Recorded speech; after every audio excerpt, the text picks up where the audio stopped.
So today we will be dealing with a topic जिसका नाम है quadrilaterals.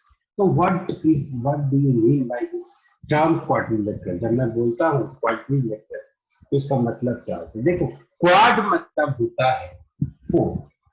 The word quad means four. So quadrilateral is basically a figure that consists of it will be a closed figure. Closed figure होगा जैसा कि यह हमें हमारे नाम से समझ में आता है कि it should be a closed figure. And closed figure कैसे बनेगा भाई? Closed figure तो लाइन से ही बनेगा. So basically it is a closed figure that is formed by intersection of four lines. Exact definition we will be dealing further, but for the time being, quadrilateral is a closed figure that is formed by intersection of four lines. तो इस type की figure को अपन quadrilateral बोलते हैं. Quadrilateral is in fact present everywhere. आपके चारों तरफ quadrilateral ही quadrilateral है. The table on which you sit and have your dinner, your study table is an example of a quadrilateral. The top of your study table is an example of a quadrilateral. The screen of your mobile phone, it is example of a quadrilateral. The screen in which my face is visible, this is also an example of a quadrilateral. ठीक है? किस type का quadrilateral है that we will do later. But the screen on which the frame in which my face is visible in the figure in the video, that is also a quadrilateral. The frame in which I can see stop share, your screen sharing and everything, that strip is called is a quadrilateral. ठीक है?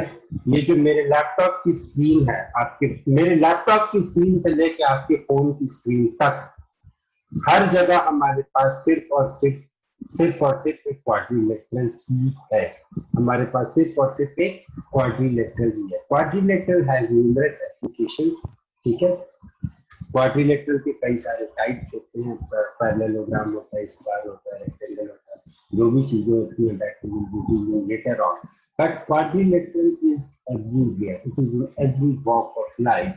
So this was all about the introduction of quadrilateral. अब इससे पहले जब हम लोगों ने पढ़ा था बेटा, तो हम लोगों ने क्या पढ़ा था? तीन लाइंस के इंटरसेक्शन से जो क्लोज्ड फिगर बनता है, that figure is called a triangle. Now the definition of this quadrilateral will be a closed figure that is formed by the intersection of four lines is called a quadrilateral. So as we were discussing, what is a quadrilateral? Quadrilateral is a four-sided closed figure. कैसा four-sided closed figure sir? देखो, चार points ले लो, A, B, C और D. Let us take 4 points A, B, C and D such that no three of these points are collinear. यानी कि इनमें से कोई भी तीन पॉइंट कोलिनियर नहीं. दो पॉइंट्स कोलिनियर हो सकते. There is no problem. I don't have any problem. But there is no 3 points are collinear. That is what I mean to say here, sir. A, B और C, A, B, C collinear नहीं हो सकते. A and C are collinear. Definitely. A and C are lying on the straight line. A and B are lying on the straight line. So A and B are also collinear. But A, B, C या फिर A, B, D ये points collinear नहीं हो सकते. ठीक है? So no three of them are collinear. Second thing is the line segment AB, BC, CD and DA do not intersect except at their endpoints. Now this line is very important. Except at their endpoints. क्या होता है sir? अब मेरे से एक बच्चा पूछेगा पार्स, सपोज करो पार्स की लास्ट में, sir what will happen if I forget to write if they are not intersecting except at their end points? My dear friend, in that case what will happen, एक यहाँ पे ए बी है, ठीक है, और एक यहाँ पे मान लो although A B and B C will intersect only at their end point, but ऐसा भी हो सकता है. In that case, हमारे पास quadrilateral नहीं. AB and BC they can दो लाइंस हमेशा एक ही पॉइंट पे इंटरसेक्ट करेंगी and here AB and BC can intersect only at their end point. अगर मैं इस तरीके से इस फिगर को बना के मैं इसको क्वाड्रिलेटरल नहीं बोलूंगा, अगर मान लो मैं इस लाइन को एक्सटेंड कर देता, ठीक है, और उसके बाद मैं बोलता कि ठीक है दिस इज लाइन से AX and this is there is a point B और यहां से एक लाइन चली गई BC। नो, ऐसा नहीं है। यहाँ पे the thing is the line segment AB and the line segment AB, BC, CD and DA, they should intersect, they should not they should intersect only at their end point। ये जो lines है वो सिर्फ और सिर्फ अपने and point पे मिलेंगी। कहने का मतलब ये है कि B के आगे this B point is not lying in the interior of the on the interior of this line segment, ठीक है। So the line segment AB, BC, CD and DA do not intersect except at their end point। उसके बाद इस case में जो figure बनता है, उस फिगर को हम लोग क्वाड्रिलेटरल बोलते हैं। The figure that is formed by the intersection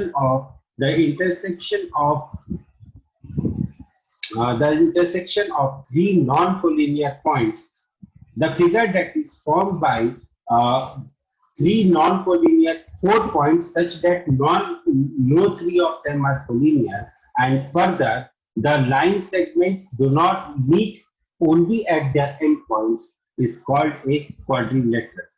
तो कहने का मतलब ये है दिस इज द फिगर, चार हमने पॉइंट्स ले लिए A, B, C and D, ठीक है, और इन पॉइंट्स को अपन ने ज्वाइन कर दिया। इन पॉइंट्स को ज्वाइन करने के बाद जो फिगर मिला था, इस फिगर को हम लोग क्वाड्रिलेटरल बोलते हैं। इन पॉइंट्स को ज्वाइन करने के बाद जो फिगर मिला, इन फिगर्स को हम लोग क्वाड्रिलेटरल बोलते हैं। The figure that is formed by four non-collinear points, and it is a closed figure, is called a quadrilateral। So this is the definition of quadrilateral। Okay. अब हम बात करेंगे types of quadrilateral। This is very interesting and this is very important। Types of quadrilateral की अगर हम बात करें तो सबसे पहले हमारे पास आता है कन्वेक्स क्वाड्रिलेटरल। अब सर ये कन्वेक्स क्वाड्रिलेटरल क्या होता है और कनकेव क्वाड्रिलेटरल क्या होता है? Basically the quadrilateral can be divided into two types. One is convex quadrilateral and one another is concave quadrilateral. जैसे कि हम लोगों ने मिरर्स के बारे में पढ़ा था, एक था कन्वेक्स मिरर और दूसरा होता था कनकेव मिरर, ठीक है। उसी टाइप से हम लोगों ने दो टाइप के क्वाड्रिलेटरल पढ़े हैं, एक होता है कन्वेक्स क्वाड्रिलेटरल और दूसरा होता है कनकेव क्वाड्रिलेटरल। अब सर कन्वेक्स क्वाड्रिलेटरल क्या होता है? Convex quadrilateral is a type of quadrilateral in which each of the interior angle, convex quadrilateral एक ऐसा quadrilateral होता है जिस quadrilateral में सारे इंटीरियर एंगल्स 180 डिग्री से कम होते हैं। क्या बोला सर मैंने ये बोला सर कि convex quadrilateral is a type of quadrilateral in which each interior angle is less than 180 degree। ठीक है, बात समझ में आ गई। ये जो क्वाड्रिलेटरल है दोस्त, ये जो है ये कन्वेक्स क्वाड्रिलेटरल है, क्योंकि उस क्वाड्रिलेटरल में सारे एंगल्स जो है वो 180 डिग्री से कम है। 90 से 180 हो सकता है, 180 डिग्री से कम है इस क्वाड्रिलेटरल के सारे angles. Another quadrilateral is concave quadrilateral। Now, concave quadrilateral is a type of quadrilateral in which one of the interior angle, जिसका कोई भी एक interior angle 180 डिग्री से ज्यादा होता है। Concave quadrilateral is a type of quadrilateral in which one of the interior angle is more than 90 degree, वो more than 180। जैसे ये वाला एंगल है ना, ये वाला angle BCD, here it is more than 180 degree, so that is why this quadrilateral is called a concave quadrilateral। That is why this quadrilateral is called a concave quadrilateral। Sir, हाँ जी बोलिए sir ये जो अपना triangle BCD, हम्म, बोलो बोलो। Sir तो वो तो बाहर वाली साइड का भी हो सकता है सर। क्यों बेटा, बाहर वाली साइड का क्यों होता है? जब हम लोग ट्राइंगल पढ़ रहे थे मेरे दोस्त, एक बात बताओ, ए बी सी और ये हो गया डी। एक बात बताओ बेटा, एंगल सी कौन सा लिया था? ये वाला लिया था कि ये वाला लिया था? याद करो, याद करो। What was your angle C? Interior वाला सर। इंटीरियर वाला ना, तो यहाँ पे भी तो इंटीरियर वाला ही लेंगे ना दोस्त। Okay sir. Actually, definition is this. The definition is this only, that the concave this concave quadrilateral is a quadrilateral in which one of the angle is more than one. Depending upon the cases, the diagonal can lie inside the triangle and it can lie outside the triangle. For example, in this case, yes, in this case here, one of the diagonals is lying inside the triangle quadrilateral, but another diagonal is lying outside the quadrilateral. I agree with you. But this is not the definition. See, there is a difference between definition and property. This can be a property of a concave quadrilateral, but this is not a definition property. The concave quadrilateral की definition से कितनी है? It's one of the angle is greater than one. Right? Next is, अब हम बात करेंगे special type of quadrilaterals की। Sir special type of quadrilaterals क्या होते हैं? तो स्पेशल टाइप ऑफ क्वाड्रिलेटरल्स में सबसे पहला जो क्वाड्रिलेटरल है हमारा, दैट इज पैरेललोग्राम। सबसे पहला जो क्वाड्रिलेटरल है उसका क्या नाम है? It is parallelogram. अब जो मैं यहाँ से बताने जा रहा हूँ, एक बात याद रखना, this is going to form the crux of how you are going to go in the geometry. आप ज्योमेट्री नाम के टॉपिक में कैसा करने जा रहे हो, ये चीज डिसाइड होगी अगले 20 मिनट में आपने कितना मन लगा के मेरी बातों को सुना है। ठीक है, अगर आप लोग अगले 20 मिनट में सिर्फ लैपटॉप के सामने बैठ के या फोन के सामने बैठ के गेम खेलोगे, तो मेरे दोस्त आगे आने वाले 6 महीने मैं आपके साथ गेम खेलूंगा। ठीक है, so this is very important, बहुत इंपॉर्टेंट चीज है। ग्रेजुएशन लोग कर लेते हैं, उसके बाद ही क्वाड्रिलेटरल, पैरेललोग्राम, रोम्बस, रेक्टेंगल में कंफ्यूज होते रहते हैं। सेम चीजें 8th स्टैंडर्ड में हम लोगों ने पढ़ी थी, लेकिन 8th स्टैंडर्ड में आपने क्या पढ़ा था क्या नहीं पढ़ा था, I can't comment on it, but same चीजें अपन ने 8th स्टैंडर्ड में पढ़ी थी।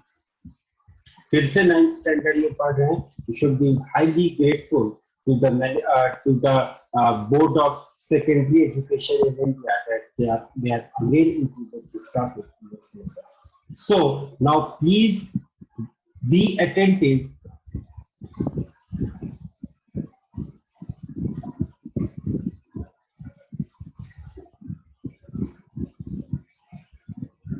Just a minute. Okay. So the first special type of quadrilateral is parallelogram. So sir, what is a parallelogram? Parallelogram क्या होता है? Parallelogram is a quadrilateral. Parallelogram क्या हुआ? Two opposite. एक सेकंड। Parallelogram क्या है sir? Parallelogram is a quadrilateral है। कैसा quadrilateral है sir? In which both Two the opposite pairs sides are equal. both the pairs of opposite sides are parallel. Both the pairs of opposite sides are parallel. This is the definition of a parallelogram. ठीक है, parallelogram एक ऐसा quadrilateral है sir जिसके दोनों pair of opposite sides parallel होते हैं। उसके बाद की क्या कंडीशंस होती है वो हम अभी डिस्कस करेंगे। ठीक है, पैरेललोग्राम की डेफिनेशन समझ में आ गई। पैरेललोग्राम की डेफिनेशन वो होती है, parallelogram is a quadrilateral which both the pair of opposite sides are equal. पहली। दूसरी चीज, अब इसकी प्रॉपर्टीज पर क्या क्या प्रॉपर्टीज होती है sir? A diagonal of a parallelogram divides it into two congruent triangles. जो पैरेललोग्राम का डायगोनल होता है वो उस पैरेललोग्राम को दो कॉन्ग्रुएंट ट्रायंगल्स में डिवाइड करता है। कैसे करता है सर? मैं क्यों मानूं आपकी बात? बिल्कुल मत मानो, खुद देख लो।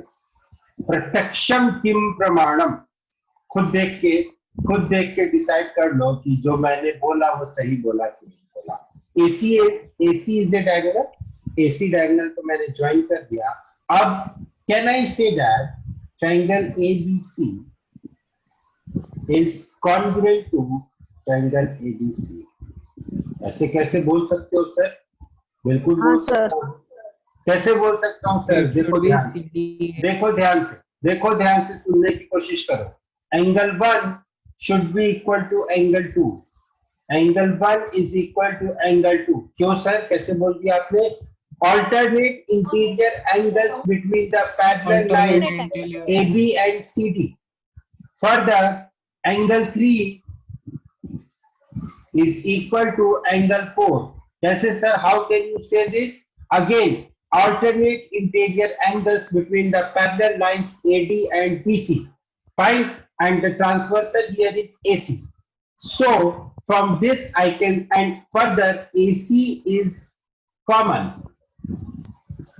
Now can I say, my dear friend, that these two triangles are congruent by angle side angle congruency criteria? Come on, say yes or no. Sir हम SSS से भी कर सकते हैं ना? SSS कैसे करेंगे बेटा? Sir DC is equal to AB, DA is equal to CB and एक minute BC is equal to AD ये पैरेललोग्राम की डेफिनेशन में तो नहीं आता है सर, लेकिन उसके sir AC is equals to AC करेंगे तो सर ASA लग जाएगा बेटा। वही तो मैं बोल रहा हूँ कि these two triangles are congruent by angle side angle congruency criteria. That is what I say. But what my friend is saying कि सर यहाँ पर SSS, एक minute let me talk to him, then I'll talk completely. But what my friend is saying कि sir यहाँ पे SSS congruency criteria लगा देते हैं, but SSS congruency criteria इसलिए नहीं लगेगा मेरे दोस्त क्योंकि पैरेललोग्राम की डेफिनेशन में कहीं पे भी ये नहीं लिखा हुआ है कि पैरेललोग्राम के यहाँ कि पैरेललोग्राम के अपोजिट साइड्स इक्वल होते हैं। ये पैरेललोग्राम की एक प्रॉपर्टी है, जहां पे आपको पैरेललोग्राम दिया होगा वहां पे आप इस प्रॉपर्टी को यूज कर सकते हो, इसके अपोजिट साइड्स इक्वल होंगे। लेकिन जब आपको कोई प्रॉपर्टी प्रूफ करनी होती है तो आप उस समय एक प्रॉपर्टी को प्रूफ करने के लिए दूसरी प्रॉपर्टी को यूज नहीं कर सकते। That is why I slightly disagree with you.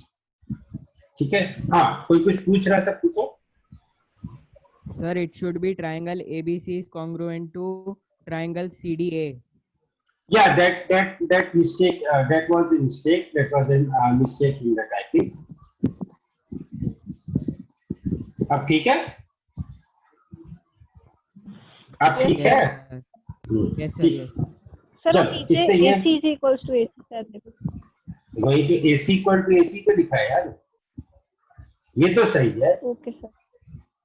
Okay, this shows that at least you guys are attentive. मेरे कॉल का कुछ मतलब तो आता है कि हाँ आप लोग attentive हैं।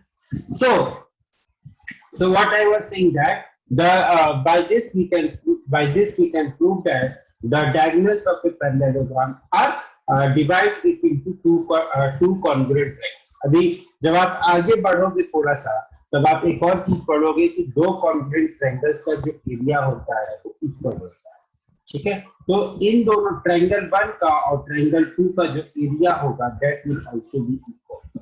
ठीक है? तो diagonals of it parallelogram divides it into two congruent triangles of equal area. Next chapter हम लोग पढ़ेंगे, इस चैप्टर में हम यही डिस्कस करने वाले हैं। ठीक है? Next thing is in a parallelogram the opposite sides are equal. In a parallelogram the opposite sides are equal. Now this follows from this relation. Since triangle ABC is congruent to triangle CDA, therefore I can say that AB is equal to CD. Yeah, and AD is equal to BC. by CPC. This I can say by CPC. The next thing is the opposite angles of a parallelogram are equal. ये चीज तो देखो बेटा यहीं से आ रही थी. Since angle 1 was equal to angle 2, ठीक है sir, and angle 4 was equal to angle 3. दोनों को ऐड कर दो. What you will have, angle 1 plus angle 4 is equal to angle 2 plus angle 3. So what you can say that angle A is equal to angle C. इससे आप ये कह सकते हो कि angle A is equal to angle C. ठीक है?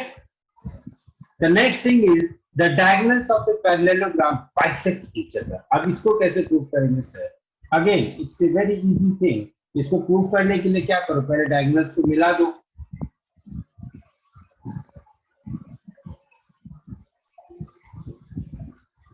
Diagonals को मिला दो और उसके बाद अब हमें ये प्रूव करना है कि जो डायगोनल्स एक दूसरे को बाइसेक्ट करते हैं. तो भाई देखो ये वाला एंगल जो था एंगल 1, ये वाला एंगल 2 के बराबर है. Angle 1 is equal to angle 2.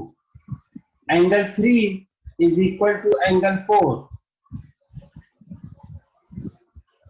and AB is equal to CB. Therefore ये दोनों ट्राइंगल्स क्या हो गए दोस्त?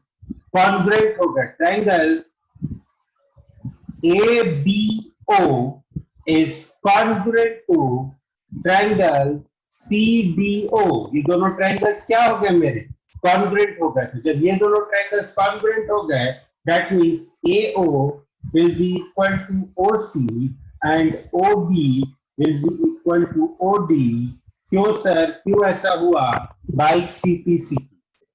AO is equal to OC and OB is equal to OD.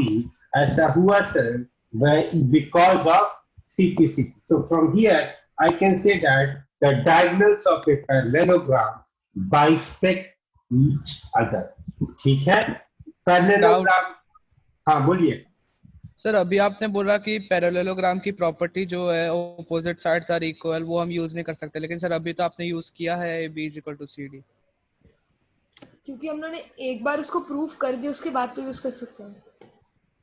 अच्छा ओके सर. हाँ, एक बार अपन ने प्रूफ कर दिया ना, उसके बाद अपन सर इसको हम लोग एक प्रूफ और करने के बाद ही तरीके से भी use कर कर सकते सकते हैं सर.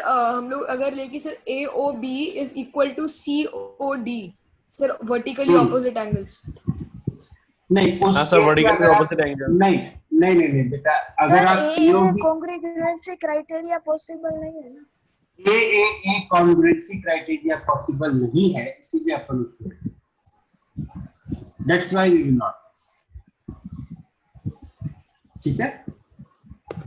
देखो Okay, sir. जो मैंने शुरुआत में जो स्टेटमेंट बोला था, actually even I had doubt in that statement कि देखो आपके दोस्त ने जो बोला ना कि सर हम इसको SSS और SSS पे भी प्रूव कर सकते हैं. Basically I personally don't have any problem अगर आप इसको SSS से प्रूव करोगे तो. लेकिन होता क्या है कि आपकी जो बुक्स में जो प्रूफ किया हुआ है that is given by ASA. आपकी जो बुक्स में जो प्रूफ किया हुआ है that is given by ASA. तो इसीलिए मैं यही सजेस्ट करूंगा कि अगर कहीं पे आपके पास ये प्रूफ आता है कि prove that the parallelogram the opposite this thing the opposite sides are the diagonal bisects, the diagonal divides it into two congruent triangles. In that case you just use the ASA because आपकी books में ASA ही दिया हुआ है. Personally I don't have any problem with this SSS, but you should use this ASA वाला type. ठीक है? क्योंकि I was also देखा जाए सर एंगल साइड एंगल भी तो ले सकते हैं ना ASA. The हाँ, vertically angle opposite angle, और इधर एक बाइसेक्टर है सर, तो वो एक साइड हो गया और एक हाँ sir, AB alternate is opposite equals to angles. CD लेके सर उसके बाद OAB is equal to हाँ सर, एक COD लेके bisector और है ना? फिर एक मिनट, OAB is एक minute. equals to DCO. OD equal to OB. एक मिनट क्या बोल रहे हो? फिर से बताओ.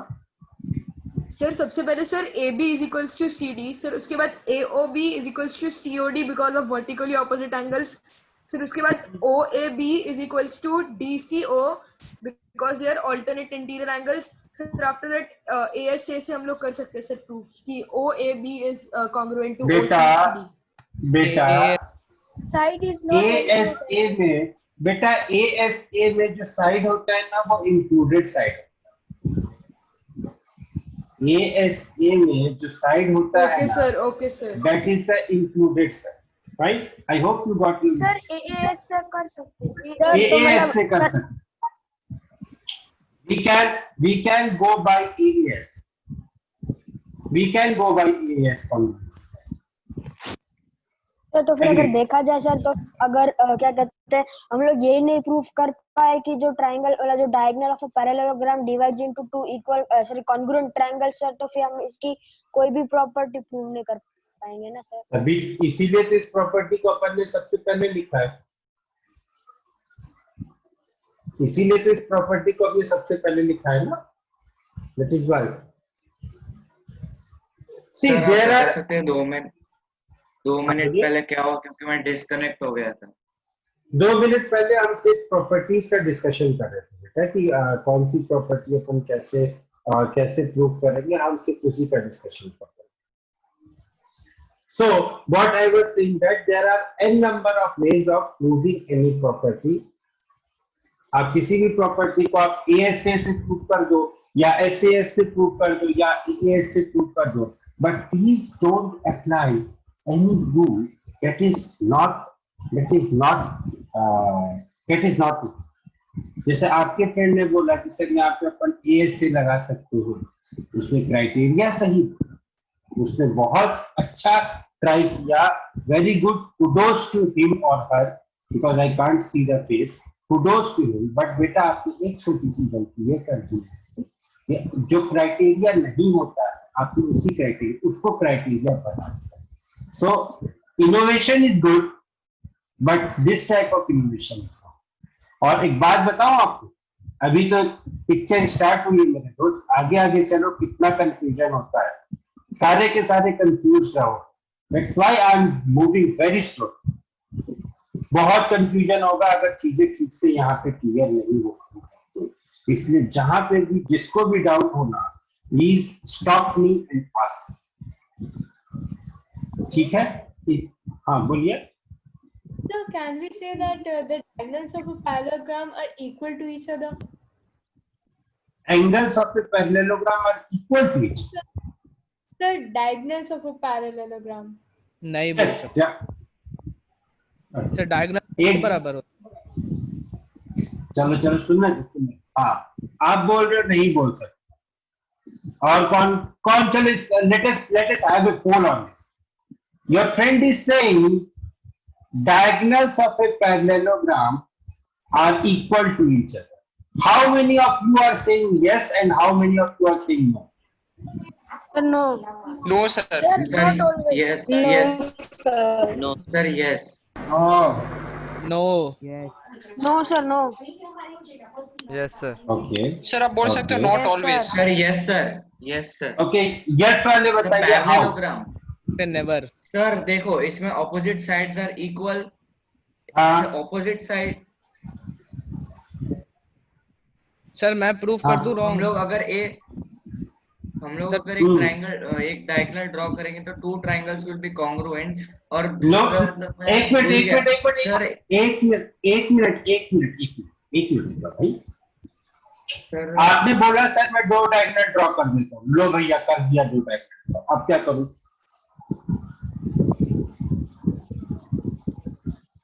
सर इसमें हम लोग ये ऑपोजिट साइड्स आर इक्वल, तो साइड DA और BC इक्वल होगी, और उसके बाद एंगल जो फॉर्म हुआ वो ऑपोजिट एंगल है इसलिए वो इक्वल हो जाएगा।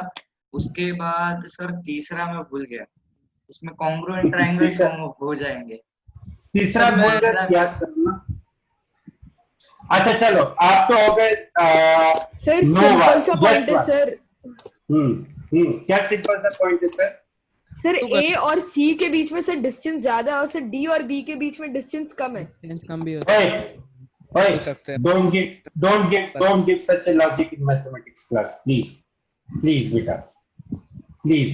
ये चीज आप फिगर को देख के बोल रहे हो ना, 45 नहीं सर, मैं 45 एंगल सर एंगल को देख के बोल सकते हैं ना सर। नहीं नहीं नहीं सर जो Please, एंगल please. DAB है और एंगल ABC जो एंगल्स बड़े होंगे उनके बीच में छोटा डायगोनल बनेगा और जो छोटे होंगे उनके बीच नहीं please don't give such logics please.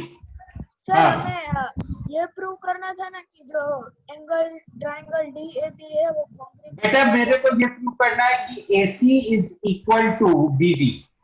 या तो ये होगा या तो ये नहीं होगा। बताओ होगा कि नहीं होगा?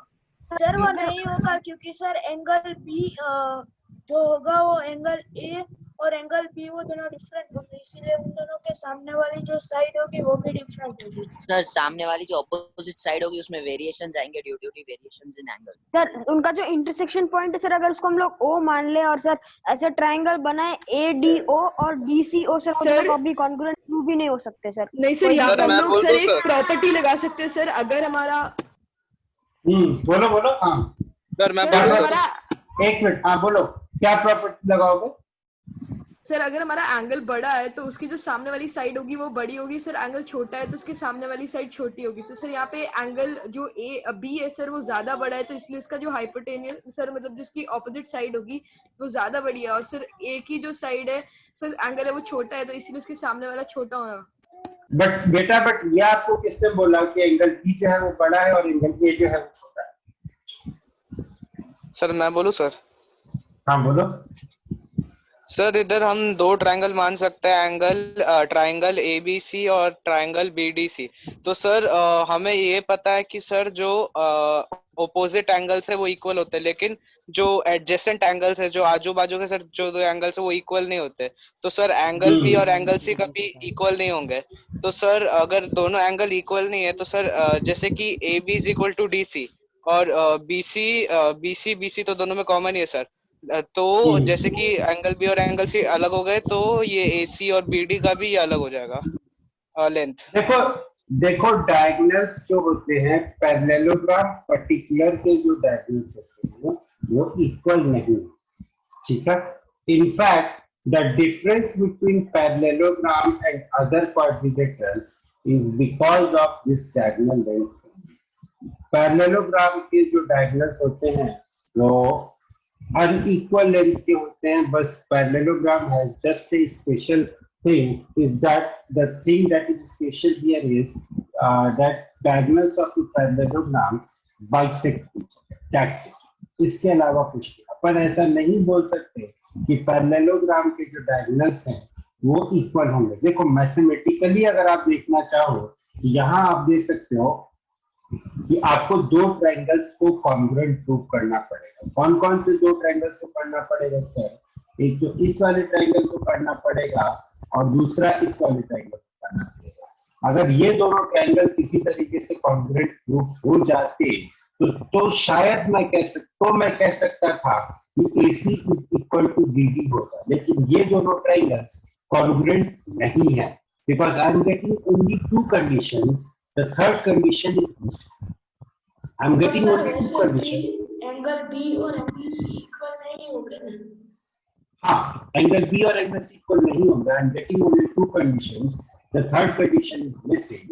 That is why ये दोनों triangles के congruent नहीं होंगे. Now when the two triangles are not congruent, my dear friend, in that case, I can say that the diagonals of the parallelogram are not यहाँ पे एक वर्ड हम अपने डिस्कशन को खत्म करने के बाद we will write a word diagonals of a parallelogram are not equal to each other.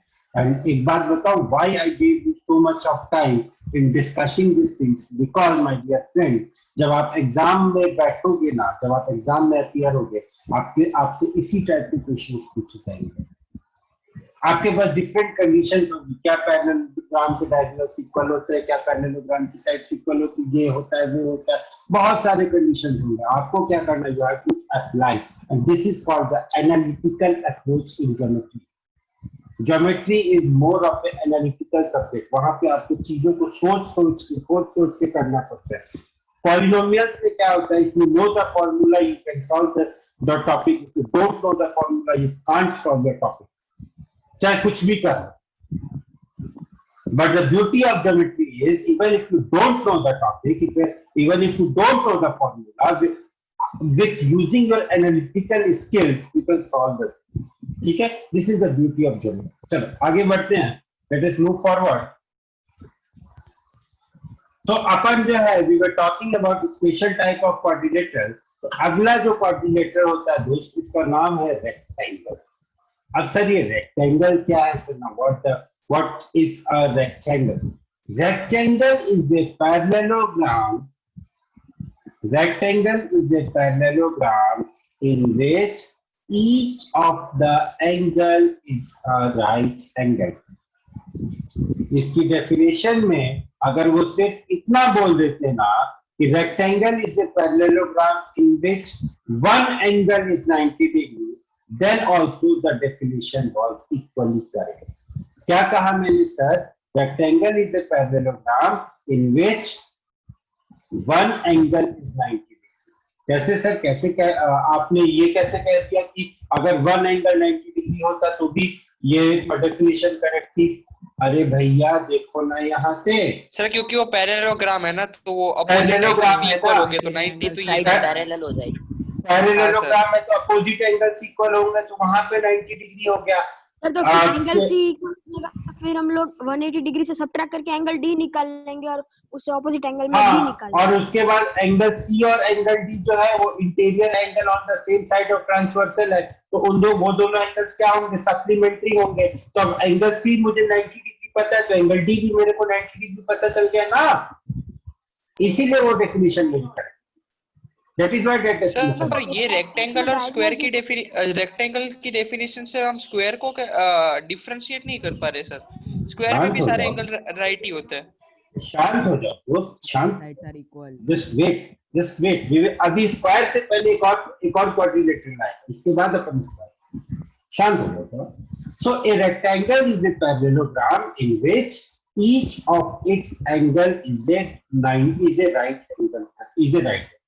अब रेक्टेंगल में जो हमने बात कही थी, जो अभी अपन थोड़ी देर पहले डिस्कस कर रहे थे कि क्या AC is equal to BD होगा सर? यहाँ पे AC इक्वल टू BD हो जाएगा. देखो कैसे. अब देख लो भाई, जब आग लगाए हो तुम लोग सर यहाँ पे SAS लगेगा. सुनते जाओ. यहाँ पे SAS congruency criteria will hold good because here angle B is equal to angle C is equal to 90 degree.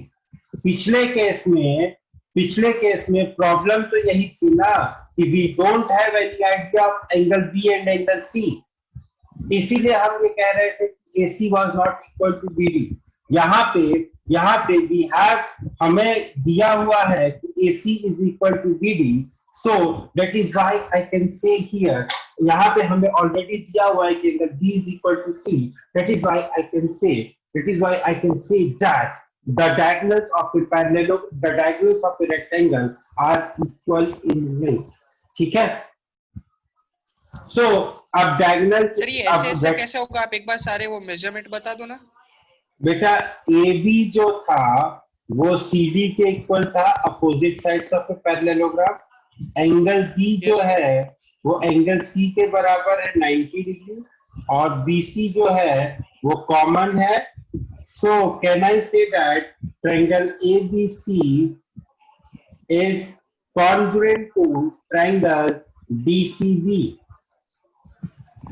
ABC और DCB, हाँ ठीक है.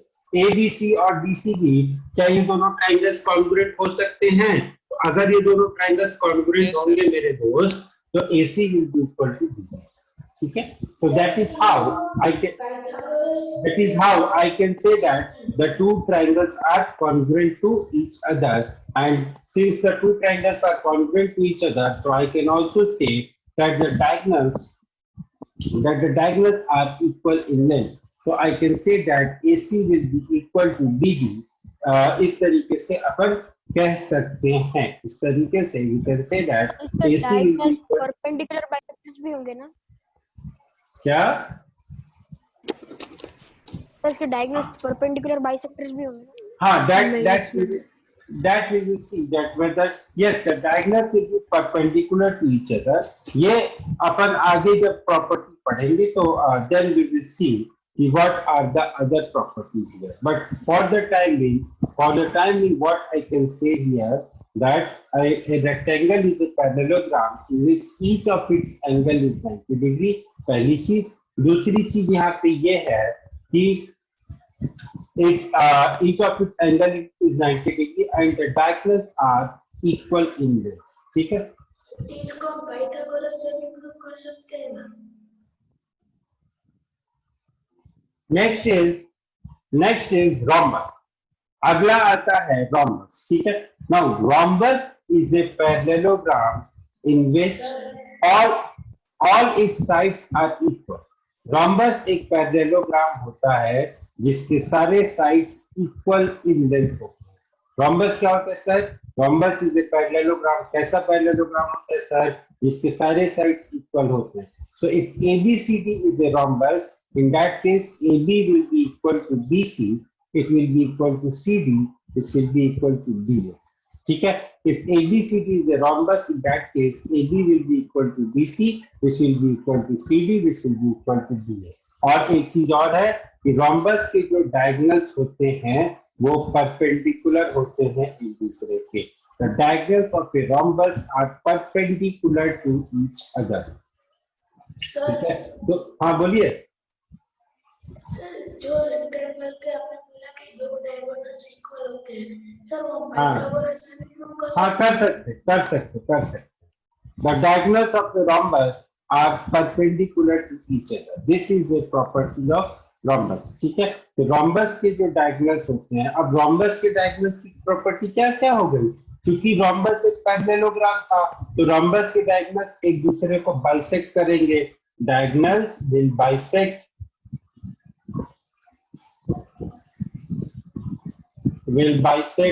और दूसरी प्रॉपर्टी क्या थी? Diagonals are perpendicular. तो rhombus has basically two properties. पहली प्रॉपर्टी थी कि diagonals will bisect each other. दूसरी प्रॉपर्टी थी कि diagonals are perpendicular to each other. ठीक है? So this is the speciality of a rhombus. Next is square. Square is a parallelogram in which all the sides are equal and all the angles are equal. Rectangle was a parallelogram in which all the angles were equal. But square is a parallelogram in which all the sides are equal and all the angles are equal. I can also say square is a rhombus in which each of the angle is equal to 90 degree. मैं ऐसा भी कह सकता हूँ कि square is a rhombus in which each of the angle is equal to 90 degree. So square is a parallelogram in which all the sides are equal and each angle is equal to a right angle. ठीक है? तो ये हो गया हमारे. हाँ बोलिए sir. अगर ऑल द साइड्स नहीं बोल रहा हूँ, सच ऐसा बोल सकते हैं कि two adjacent sides are equal? No, you have to say all the sides are equal. हाँ आप ऐसे एडजेसेंट साइड्स इक्वल होगी तो sir parallelogram square is equal. Yes, you can say square is a parallelogram in which all the adjacent sides are equal. Yes, you can say. So there can be n number of definitions, but the point is your logic should hold good. Your logic should hold good. You should get a particular picture of a star. You should get a particular. Sir उसकी खुद की properties होती है, साथ ही में sir पिछले वालों की भी कुछ प्रॉपर्टीज होती है सर. क्वाड्रिलेटरल की नहीं बेटा, पैरेललोग्राम फैमिली के जो क्वाड्रिलेटरल्स होते हैं उनके अंदर उनकी खुद की जो प्रॉपर्टी होती है, साथ में कुछ प्रीवियस वालों की भी प्रॉपर्टी होती है. अब देखो, the diagonals of the parallelogram are perpendicular to each other. जैसा कि रॉम्बस के जो डायगोनल्स थे, the diagonals of the square are perpendicular to each other. अपन ने क्या पढ़ा था? अपन ने पढ़ा था कि पैरेललोग्राम के डायगोनल्स एक दूसरे को बाइसेक्ट करते हैं. ठीक है? तो स्क्वायर के भी डायगोनल्स एक दूसरे को बाइसेक्ट करेंगे, रॉम्बस के भी डायगोनल्स एक दूसरे को बाइसेक्ट करेंगे, और अपना जो स्क्वायर ये है रॉम्बस के डायगोनल्स एक दूसरे के परपेंडिकुलर होंगे, स्क्वायर के भी डायगोनल्स एक दूसरे के परपेंडिकुलर ही होंगे. Sir, the proof for that the diagonals are perpendicular to each other is not in our syllabus. No, the proofs are not in this. The proofs are not in this, right? So the diagonals of a parallelogram are perpendicular to each other. ठीक है, and I'm sorry, the diagonals of a square are perpendicular to each other. A square is a parallelogram in which each of the angle is 90 degrees, and the diagonals of a square are perpendicular to each other. Now what I will do is I will stop here today, क्योंकि हमारे पास दो और quadrilaterals पढ़ने हैं that we will do in the next term. So for the time being, I will stop here today.